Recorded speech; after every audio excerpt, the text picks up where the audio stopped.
strategies for this implementation at each step. Thinking through those of you guys who are electing to implement the revised model at the district level, these are things as district leaders that you can do to help your counselors in their individual schools walk through this process over the course of the next year. I do want to mention we'll hear a lot more about this at our regional collaboratives that are starting this Friday in Cookeville. We've got several happening over the course of the next 3 or 4 weeks. So they'll get their first official introduction into developing an implementation plan. So just to give you that context and know what your folks are going to be hearing. I'm going to move forward. I want to try to see if we can make it work. All right, as far as the implementation plan, I'm going to reference a couple different resources throughout the webinar, and so I want to make sure that you guys can see where those are so that you can access them at a later date. You'll also get a copy of the PowerPoint presentation and a link to the recording for today's webinar. So know that you don't have to capture all this right at this moment, but I do want to share where you can find a lot of these materials. So give me just one moment as I pull up. All right, so I'm hoping you all can see the Tennessee Department of Ed's webpage, particularly the school counseling website. That's playing at least for you all to be able to see that. As you scroll down the middle of the page, you'll see the link for the revised school counselor model and standards policy. When you click that, it opens up and you will see there is a link to actual policy, a link to our updated frequently asked questions document that was released last fall. And below each of these, you have links to documents and resources that can be really helpful in implementing the revised model. One of you, there's an implementation guide, a timeline that we showed earlier that kind of walks you through when to start thinking about each piece of this throughout the year.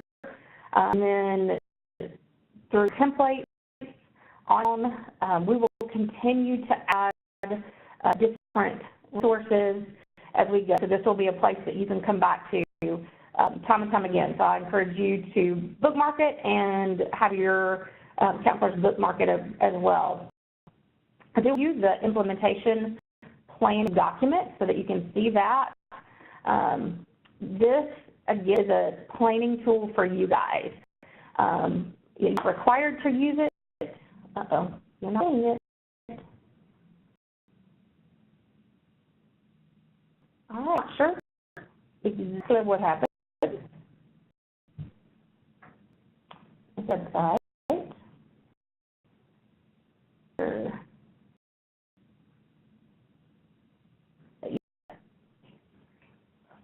One second, I think we've figured out how we can do this.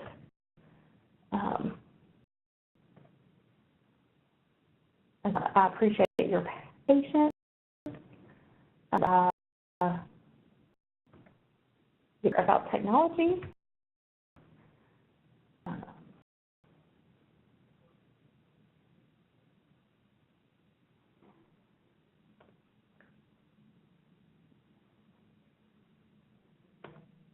I've got some good help in here. Otherwise, we're leading the blind here. The blind leading the blind. All right, so here, I believe you now can see a copy of the implementation plan. And the way it's structured is each bold box is just one of the steps in the implementation process.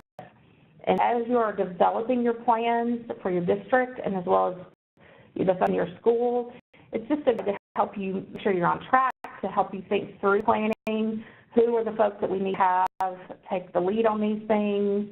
Who else needs to contribute? Any resources, materials needed? And then, let's set a date for when we can have this particular piece of the implementation process complete.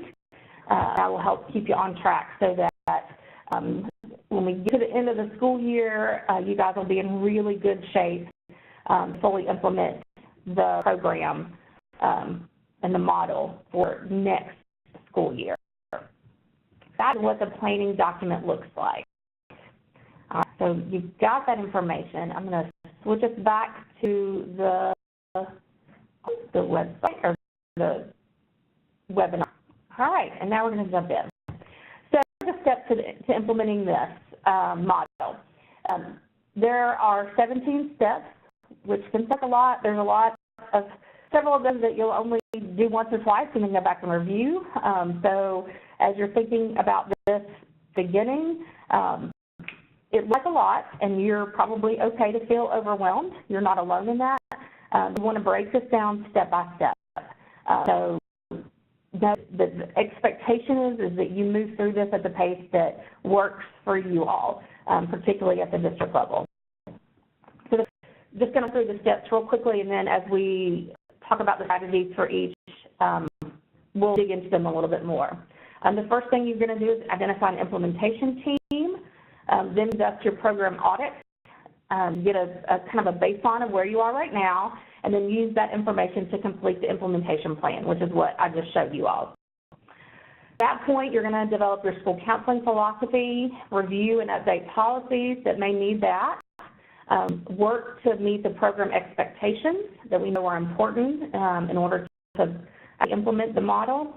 Conducting a needs assessment would be the next step, and then naturally looking at those results in the student and school data, see where your counseling program can make an impact. As you do that, then you will establish a program goal. Once that's done, you can look at completing the school counselor competency assessment,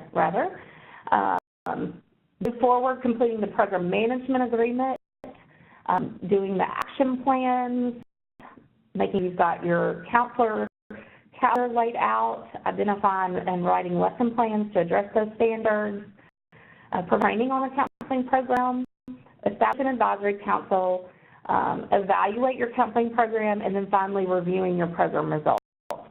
That's it. And I know you're saying, Leigh, that's a lot. And it is, but we're going to work through it step by step. The one thing I want you all to know is that we intentionally on this so that when you have fully implemented the model, then you are well on your way to being ready to submit an application for RAMP, the Recognized ASCA Model Program from ASCA, which is just, our gold star. It signifies that your counseling program is high quality, that it's effective. We're increasing the number of RAMP schools that we have in Tennessee. One of my personal goals is I want every school to be a level school, whether you get the RAMP designation or not. I think all of our students deserve. And so part of my mission is to make sure that you guys have the tools and resources available to get there. So that's just a quick breakdown of the implementation steps.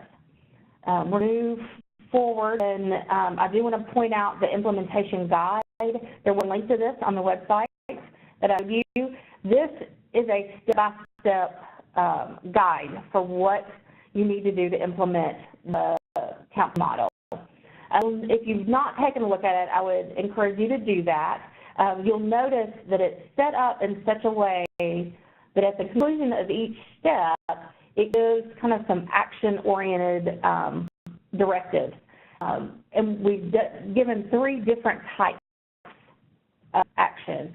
So implementation for individual school counselors, so counselors that are implementing this at the school level. We also included, you'll see there by the yellow arrow, information on and tips for district implementation.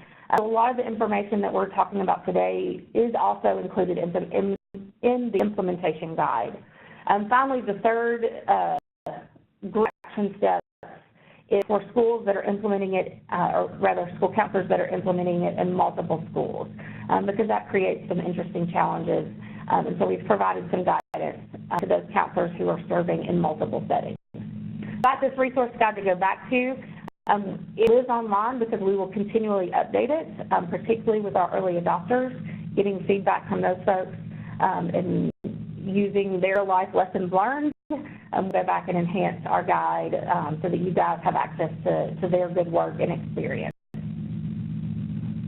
So we're going to jump into step 1, building your implementation team. At the school level, thinking that, this is your group of folks who are going to help you with this. These are your champions, those that are supportive of the school counseling program, thinking through, teachers, if you've got a strong parent organization, maybe bringing a parent on board, administration, even perhaps a student and student leadership if you've got that available to you. But folks who can help walk you through the planning process, provide feedback, who will give different stakeholder perspectives to make sure that the implementation of the model is going well. So what it looks like at the district level.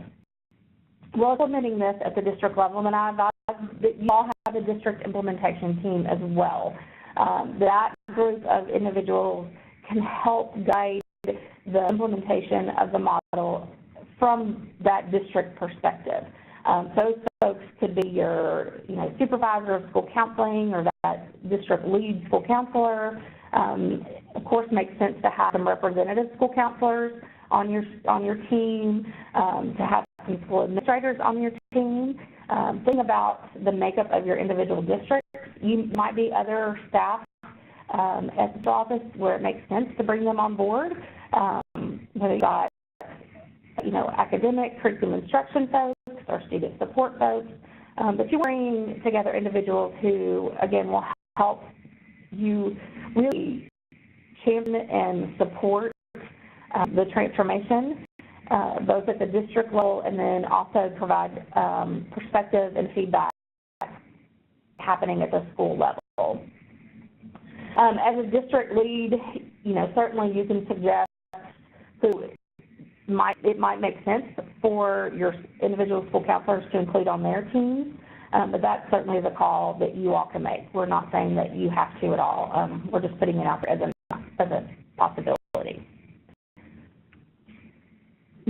From the implementation team, assessing the program audit and actually completing the implementation plan.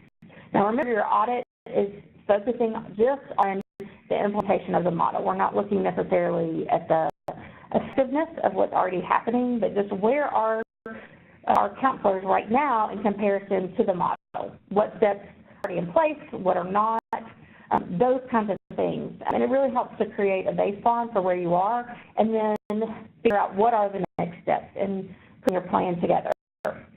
Share with you all with some of the feedback we have heard from our early adopters is that conducting the entire program audit is a little overwhelming for folks. We are looking to tweak that. That has not been done yet. We just heard that feedback at the end of last week. So as you are thinking through this at the district level, one of their suggestions you may want to consider is doing it by component. So just start with the foundation. So pieces of the foundation component are already in place and what are not. But by just taking it, break down even to that level, our early adopters indicated that it was a little easier to digest and a little easier to process. That all at once, looking at all the things that they said their folks felt like they haven't done yet, it was overwhelming, especially here at the beginning of the school year. So just keep that in mind as you're thinking through having folks take a picture of where they are right now.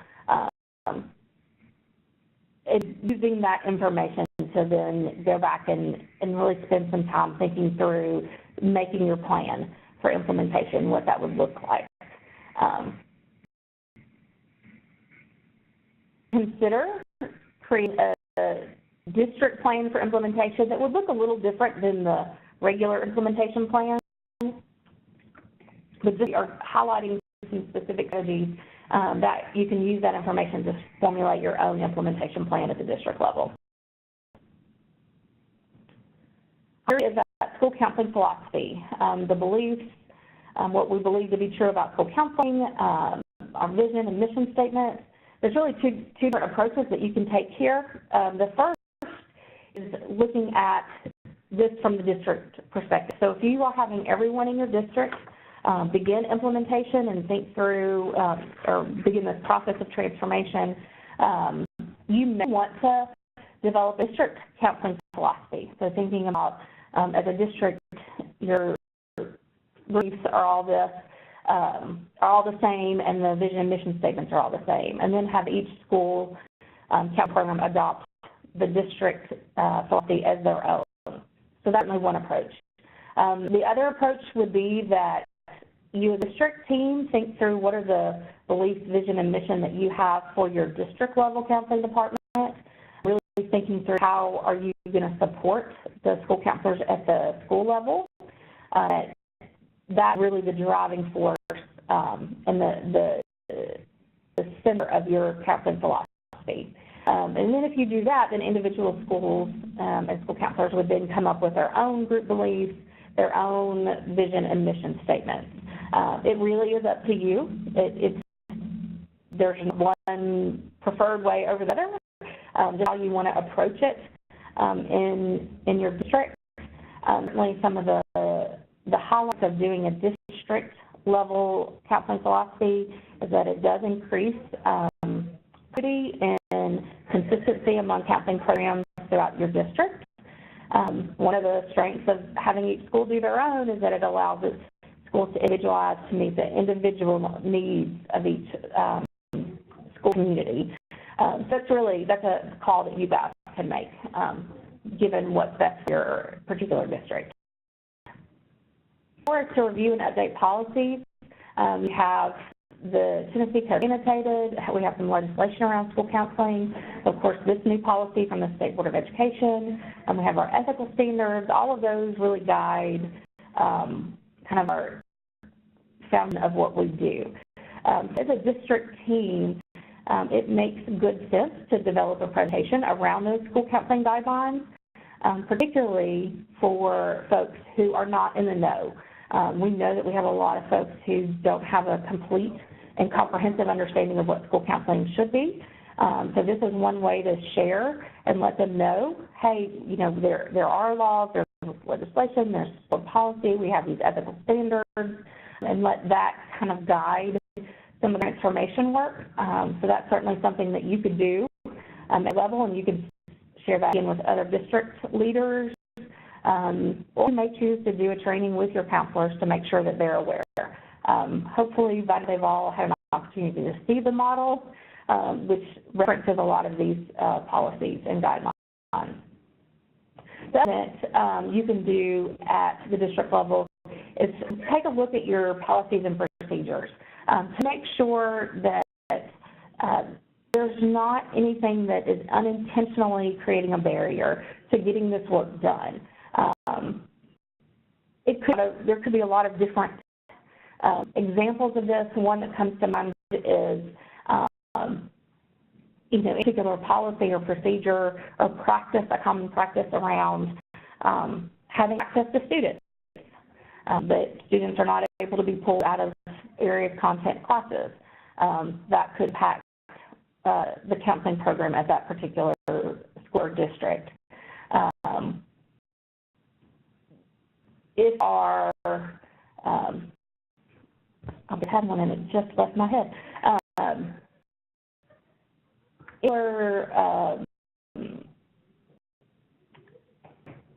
You all go about doing things that would be a challenge. These are the things we want you to look at.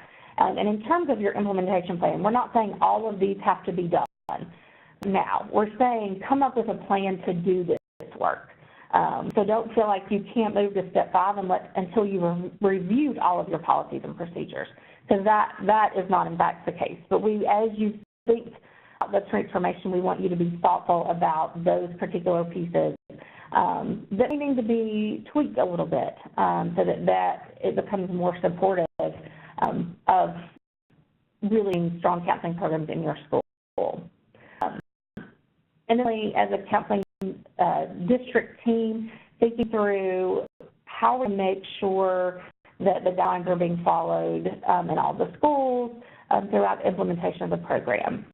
You have heard me say before, I hope that our intention is never to be a gotcha kind of thing. We don't want to be on the lookout for folks not implementing a program, but we do want to make sure that we're providing the supports in place, that those things can happen, that the guidelines can be followed. So again, thinking at the district level, what can you all put in place to provide support to your counselors, to your administrators, other school leaders, to make sure that the guidelines are being followed, the law is being followed, the policy is being followed to the best of their ability, and go in and support that where necessary.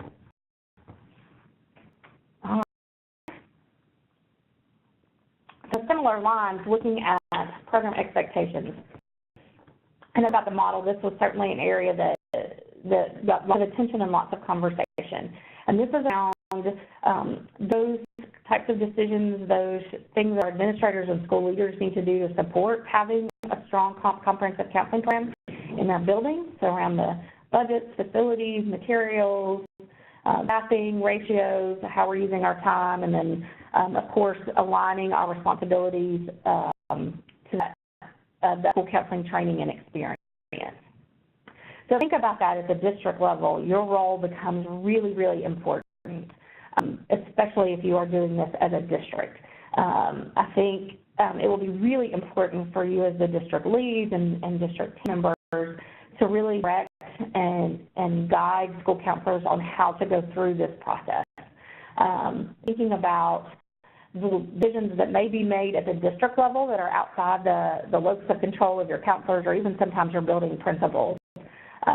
There could be things around staffing and the number of counselors that you have available to support your students, the number of support personnel that you have available to support the counselors. Districts may have decisions, make decisions about roles and responsibilities, of how the time of the counseling program is divided up and how counselors use that time. So as a district lead, be aware of which decisions are made there at the district and which are made at the school level, and then provide support to your counselors accordingly. As far as trainings, that could look like how to create a student-driven budget. How do we line up student needs and predicted student outcomes with budgetary requests and need for funding.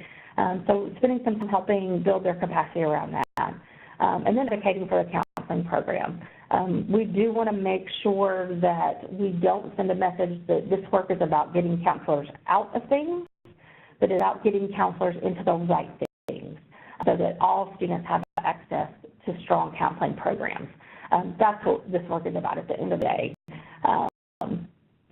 So your direction of counselors at this level is really important. Another point where you guys can make some headway from the district level is looking at those professional development opportunities. Historically, I know counselors sat through English PDs and math PDs and don't necessarily have content-specific professional development. Thankfully, we're seeing that start to change, and more counselors are given opportunities to become their own professional learning communities, to attend trainings that are specific to the role of the school counselor. So as a district lead, keeping that in mind and being mindful of school leaders and how they're planning things like in-service, those types of activities, and then how can we make sure that we're providing counselors the information that they need. All right, moving on. I will say the challenge of doing a webinar is hard to, I'm going to stop and see if there's any questions on the way. And if you have questions, nobody's submitted anything yet.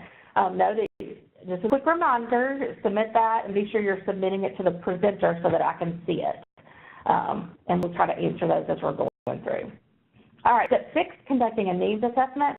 So a district team, you may choose to select an instrument, a specific needs assessment for all of your folks to use, or you may bring your counselors together and let them collaborate and come up with their own instruments and work together, or you may just provide examples of instruments that individual schools may use. As a department, we are trying to collect those, and we'll have those available so that you can pull from those if you want. But really providing that additional support so that counselors aren't spending a ton of time recreating the wheel. We want them to use good instruments and get good data from their needs assessments so you guys can be really helpful in providing them the instruments. And as a team, making sure that learners have the skilled resources to be able to use the results to drive the development of their counseling program. Question, will the PowerPoint be available to you? Yes, it will. I will email this out to all of the folks that are here with us today, so you will be able to access it. And again, there will be a recording. So if you want to hear my scratchy voice, again, you can do that as well. Step 7 is reviewing school and student data. And I know that your needs assessment data would fall into this as well. We know that we have a shift in using data school counseling from the last 10 to 15 years. We have counselors that have all types of different skill levels with using data. So as a district lead and as a district team, making sure that your counselors have the capacity to use this data to help them plan out their program is going to be really important. Have already provided trainings, and you've got some strong counselors in your district that have skills, counselors that have strong skills. You've all got strong counselors. But counselors that have those strong data skills, so utilizing those folks and doing some peer-to-peer training. Certainly at the department, we're looking at how we can support that as well. But just really thinking globally of where your counselors are in terms of reviewing the data, using it, and then building their capacity there. One of the things that you can do with that is provide collaborative opportunities so that counselors do this work together. In my experience, I have found that to be a really helpful tool, is that once counselors get around a table, they're all looking at information together. You've got folks of varying skill level, that a lot of growth can occur at that moment, just really digging in and kind of walking through the process together. Some of the things that you would want to consider during collaborative periods is helping them to identify gaps in needs, brainstorming how the school counseling program can impact those gaps in needs, and thinking through the types of services that we can offer that can impact there, and then how to prioritize gaps in needs. So certainly as a district team, giving them that opportunity can be really helpful in helping them to identify appropriate program goals. And step 8, which is writing program goals. And again, from the district level, determining what's going to be the right approach for your district, if it makes sense for your district for all these counselors to use the same method, letting the counselor know what that will be, whether it's or a SMART goal or some other, appropriate way of setting those program goals. Let them know this is what's expected, this is how you do it, and then supporting them along the way, or just giving them a variety of choices and saying, you've got a program goal, we're going to give you the flexibility to use a method that makes sense to you. At the district level, you need to make those decisions and then provide the training and support for your counselors. And then to consider at the district level is looking at your district's strategic plan, identifying the areas that school counseling can impact, and then just determining, is this something that you're going to require your school counselors to connect to as well? They will hear a lot and have heard a lot about aligning to school improvement plans and school goals, and that certainly is practice. Whether or not you want to take that to the next step and require them to connect to those district goals is up to you. Now, in a lot of cases, that's not a connection to make. Typically, your school goals will feed into those district goals. But, as a matter of process, that's something that you guys can figure out. Also, district level, thinking through how are you going to monitor progress towards meeting those goals and making recommendations for counselors. So thinking through the support that you're going to offer, what's feasible. In a smaller district, maybe sitting down with each counselor is a feasible strategy. In our larger districts, thinking about Shelby County, thinking about Metro, thinking about Knoxville, Hamilton County, some of those, sitting down with every counselor is not feasible just because of the number and volume of counseling. that's happening in those larger districts. So think through what is that going to look like toward the support that you're going to offer to your counselors. Thing that this is required, yes.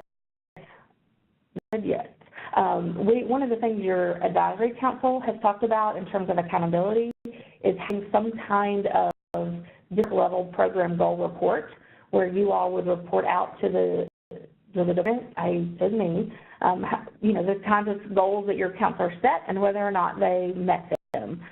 That is not concrete yet.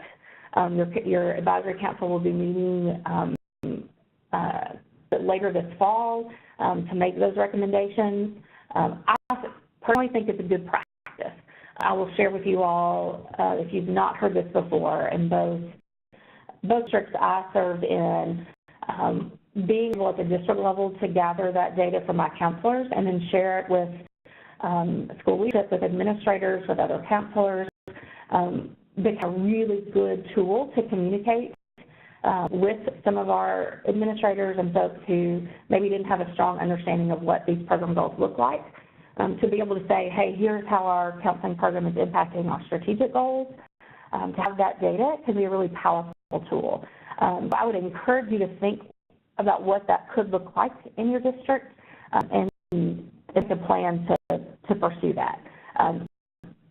If advisory council recommendations are put into practice, we will definitely communicate that, and there will be some sort of standardization on that. But right now, just think through at the district level, how can you ensure that you have strong goals and that they're getting the support they need to meet the goals, and how can you be their cheerleader and share their great accomplishments with other school leaders. That would be where the district team kind of goes with step 8. Got a little. Step 9, completing the school counselor competencies assessment. Obviously, something that each school counselor is going to do. There's not a district school counselor competencies assessment. So what this could look like for you is, one, providing awareness to your school leaders about what the competencies are, letting them know that they're there, and how, as administrators and school leaders, they can use those to help develop professional growth plans, how they can use them for evaluation of school counselors, and hiring decisions. We've had principals reach out to say, what are you looking for in terms of a counselor, knowing that the model is coming. The school counselor competencies assessment is a lot, so you probably want to break it up into chunks, but can have good information and feedback to help administrators so they're looking for counselors that have those types of skill sets they know and that ASCA has identified are necessary for implementing strong counseling programs. I think it's important as you do that to emphasize that not all counselors, there's not any counselor that's going to hit every single one of the competencies. But it's a tool that goes with us throughout our profession to help us to continue to grow. So we don't want administrators or school leaders or anyone else really for that matter to have expectations that their counselor is going to walk in the door with all of the competencies mastered. It is a good opportunity to share with our other stakeholders. Other piece that's relevant to the district is getting feedback from counselors on areas of growth, because this can drive the professional development that you provide to your counselors in terms of district PD opportunities. So whatever makes sense for you all and how you do that certainly would be up to you all and dependent upon your district and the number of counselors, but that's a great way to see what kinds of PD and training your folks need each year. Did get a question that came in, so I'll stop and answer that before we move forward.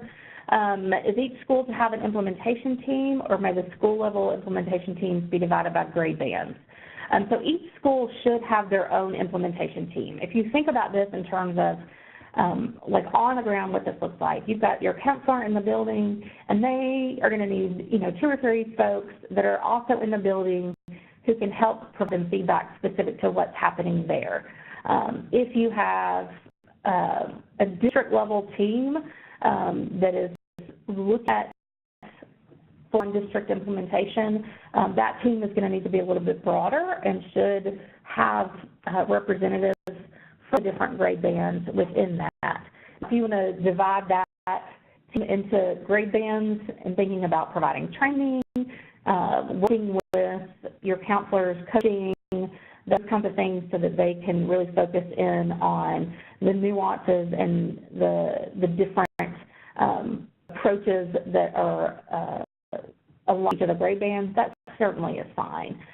But we do want to make sure that the counselors do have that support system in their school with their folks. Those teams can become really helpful in terms of awareness in helping folks in their circles, whether it's their, their grade teams or, their other connecting folks, other teams that have within the school. They carry that knowledge into those meetings as well, so they are able then to speak to how the school council program can support all aspects of what's happening in the building. That's a great question. Step 10, management agreement. We've talked about this. This is kind of the planning document that the clerk completes and then shares with the administrator and finalizes. Make sure that the counselor and the administrator are on the same page, so they have similar expectations for what should happen with the counseling program each year. So the district team, things to consider are, how are we making sure that our school administrators understand this? This is definitely a new strategy. It's a new document. It's a new way of thinking about their school counseling program. So providing them the information that they need to be able to support their counselor is important. I will say we are going to have a webinar, and I believe it's in February. We'll make sure that you guys have this date far in advance for administrators on completing the program management agreement, so that you can certainly build that into your professional development plans and how you are communicating with administrators and providing them the support and resources they need. So that's one thing to consider. It would be really just have a management of the program management agreement, setting deadlines for when counselors should have those done, or providing the timeline for that, offering opportunity to review, management agreements, to make suggestions, particularly in these early years, because this is something new, that as much support as you can give to your folks, I think the more effective they will become. Much like the district program goal report that I mentioned a few minutes ago, program management agreements have discussed in terms of accountability and possibly the advisory council said possibly having those uploaded into the e-plan with the school improvement plan. Maybe strategy we look at, so just so that you can know where we're headed with that. That certainly could be another thing when setting up timelines and the support that you provide to your counselors and administrators with the program management agreement. So 11 is completing the action plans, and these are straight from ASCA, the school counseling curriculum action plan, small group action plan, and closing the gap action plan. And remember, these are kind of the planning guides for the types of services that are going to be included in the counseling program, and making sure that they're aligning to those important school improvement goals, the student data, and that they have our counselors have specific outcomes as a result of these kinds of interventions and activities. So we know that we have to build capacity around the action plans throughout the state So we'll continue to provide additional training for that. But as a district team, thinking through how are you going to make sure that your counselors have what they need in order to complete these action plans. Now, when you're fully implemented, you would do an action plan every year. For this year of training and planning, it may be that you pick one and ask counselors to work through one, kind of as just a practice round, so that they build their capacity, they get some experience with it. Your counselors in your district, I would advise to do what you feel like the best approach there. About, again, how you feedback, how you can answer questions, collecting strong examples that you can share with your counselors. Those are the kinds of things that we would want you to think about from the district level with regard to completing the action plans. Again, another great way to connect to the standards. So as I know a lot of our districts are thinking through meeting all of the counseling standards, certainly action plans, completing action plans is one way where you can tie those counseling standards right into the work that your counselors are doing. Steps for the implementation plan is creating a counseling calendar. We know this will be done at the school level. It's not a complicated step. The school counselor will do the yearly calendar that highlights the programs and services of the counseling program there in the building. They should come up with strategies for sharing the calendar with stakeholders so that they know what to expect throughout the year from the counseling department.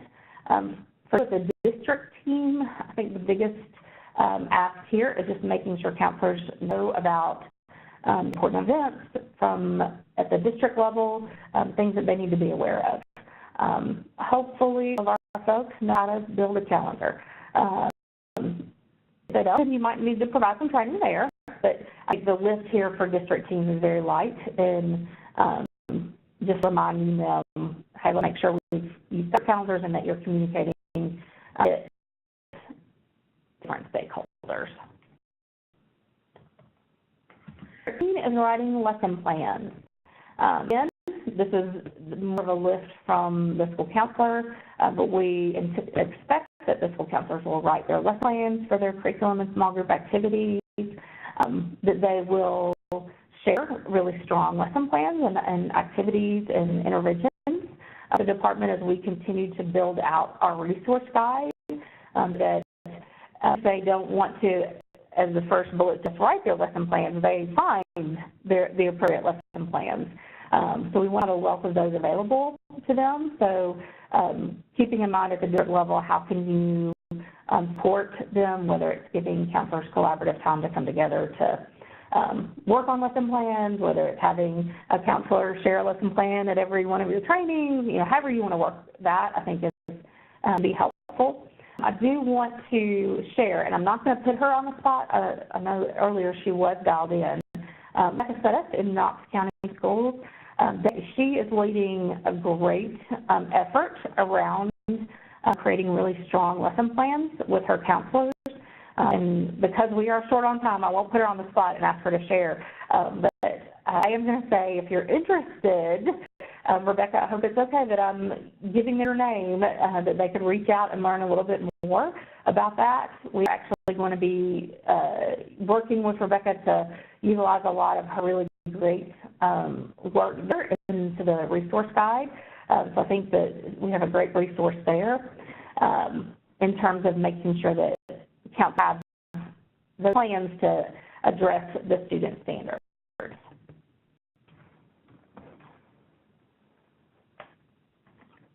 We're rounding the corner. So step 14 is training on the counseling program. For a lot of our counselors, implementing the new model and standards is going to look really different than what has currently in place in their schools. So we want to make sure that we are engaging all of the stakeholders and letting them know what to expect, what's different, how do they access different services, those types of things. How do we make sure all students have access to the counseling program?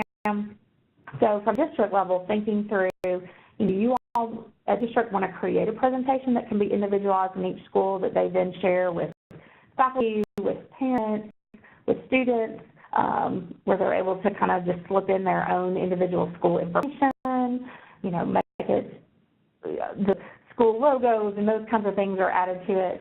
That ensures that you have a consistent message going out, so that certainly is one approach. As a district team, you could take then that presentation and share it with other district leaders and other stakeholders. Again, sending the same message, and here's what school counseling now looks like in our district. And here's what our students are going to have access to, and here are the outcomes that we anticipate will occur as a result of this. I think it's really important that we communicate that. Anytime you are making changes, it's important to let all of our stakeholders know what they can anticipate, what's the same and what's different. So thinking through what that could look like. Now, this would be something that I foresee you doing at the beginning of next year. If you certainly wanted to do something now, that is no problem. But as you are thinking about your implementation plan, preparing this so that you can deliver it at the beginning of next year when you're fully implementing the model. Information I wanted to share is that as a department, we are going to put an example presentation that your early adopters are crafting. And so you'll be welcome to use that and then customize it again for your district and or school level. If you want to hang on until that comes out, you certainly can, so you don't have to go ahead.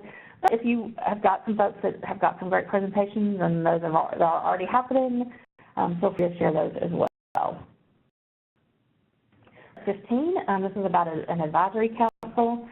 We do recommend that the district, there is an advisory council that can provide feedback and recommendations for the district implementation, the model, and for making sure that the counseling programs are meeting the goals that they set out for themselves.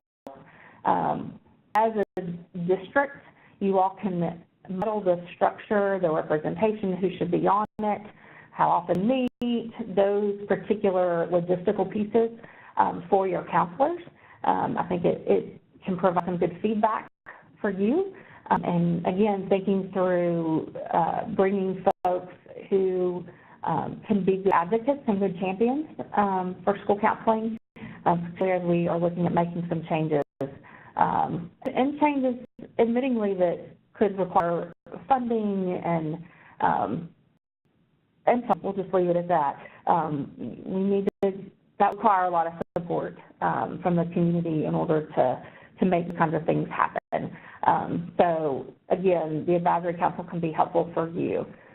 So then you can share with your schools, they get their own advisory council at their school. This is a particular piece of the grant process, so we feel like it is important, since it's been recognized as a part of a program, that you do have that advisory council at the school level. So we want to encourage our schools to do that. Is it possible that your implementation team could kind of morph into your advisory council? Absolutely. I would think a little bit more broadly about who your advisory council is and add to that implementation group if you like. But certainly you could have some of the same players. And then once you've implemented, you won't necessarily have need of an implementation team. So it makes sense to have those folks kind of transition to the advisory council. What I caution is you've got a lot of schools in your district and they all come to you and say, oh, I want you to be on our school level advisory council. I don't have a problem with that. You certainly can. But if you've got a lot of schools and you suddenly get lots of invitations to be on school level teams, that can do a lot for your calendar. So just be mindful of that, whether you want to be a part of each of the advisory councils or whether you pop in and attend meetings from time to time, just thinking about what's reasonable regard forward and participation on the individual school level advisory councils. I have 6 minutes. I'm going to try really hard to finish through this. Thinking through step 16 requires us to think about accountability and evaluation and improvement, particularly around program evaluation. So how effective is our counseling program? What kind of participation are we getting? What kind of outcomes are we seeing with our students?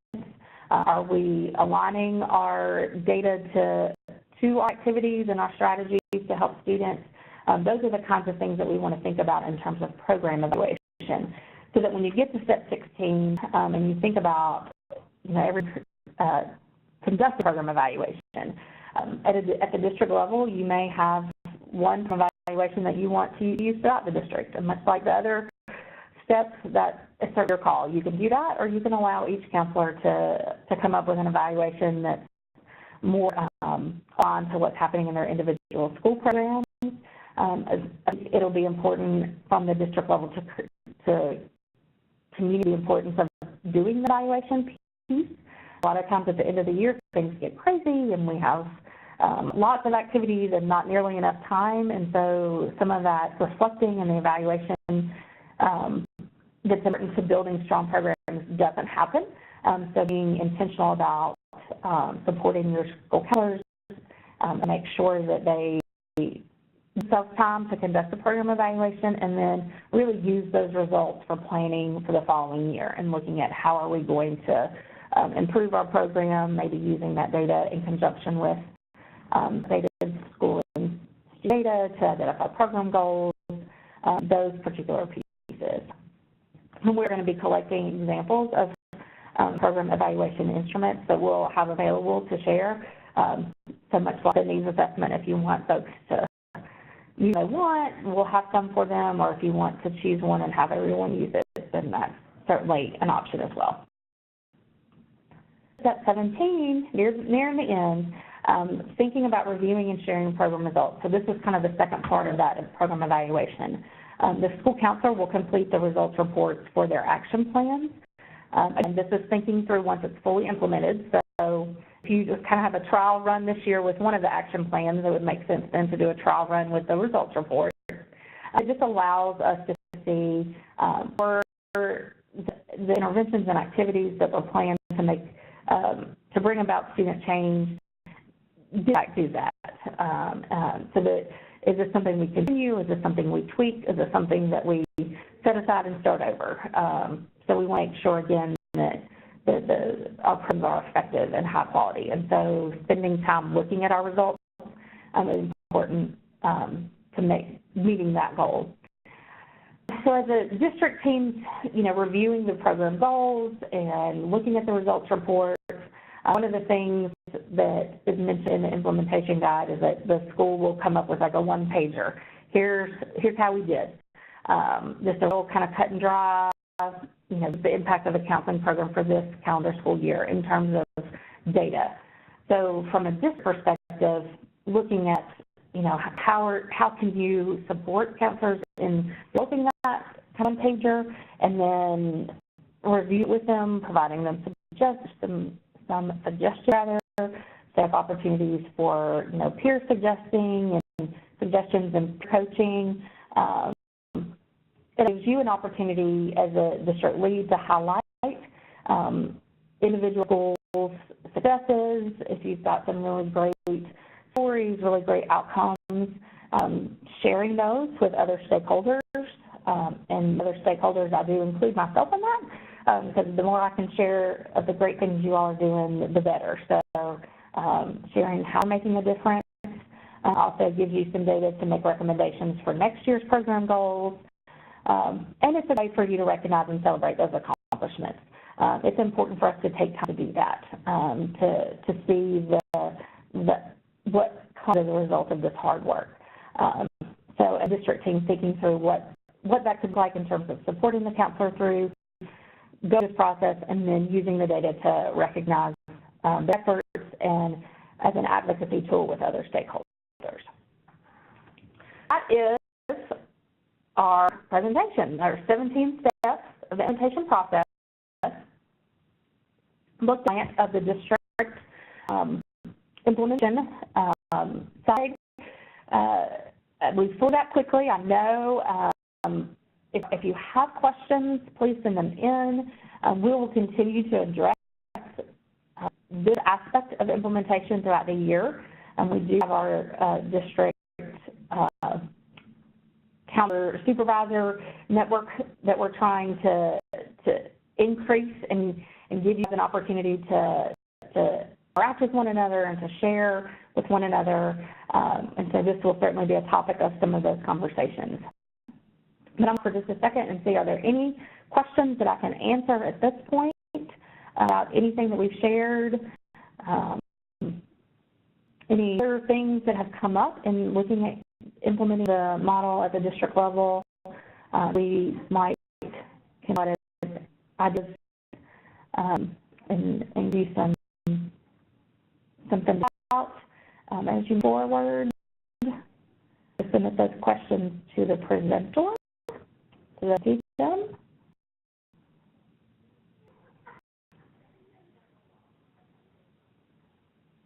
We will make all this available to you. We've got a list of those of you that have joined us today. So we'll send a PowerPoint, we'll send a link to the recording, and if there's information that you need, please don't hesitate to reach out to me at either one of the email addresses on your screen. Let me know how we can continue to support you. And let me know the good things that are happening. It's really encouraging when I go from district to district and we see how district leadership making decisions that opportunity for our students to have access to counseling programs. So to see that happening and then to be able to share that. And when I go into a district and I'm able to share, oh, I was in a similar district, not so, and here was their approach. Your colleagues really appreciate those kind of lessons learned and those small things along the way. So I encourage you to please continue to share those. Let us know how we can support you as we go through this process. I want everybody for tuning in today. I know you all are busy. Thanks for giving us an hour and a minute, as I've gone over 1 minute. We'll finish here now. And just what you guys are doing to support your counselors and your counseling programs in your schools. Thanks for being here, and have a great afternoon.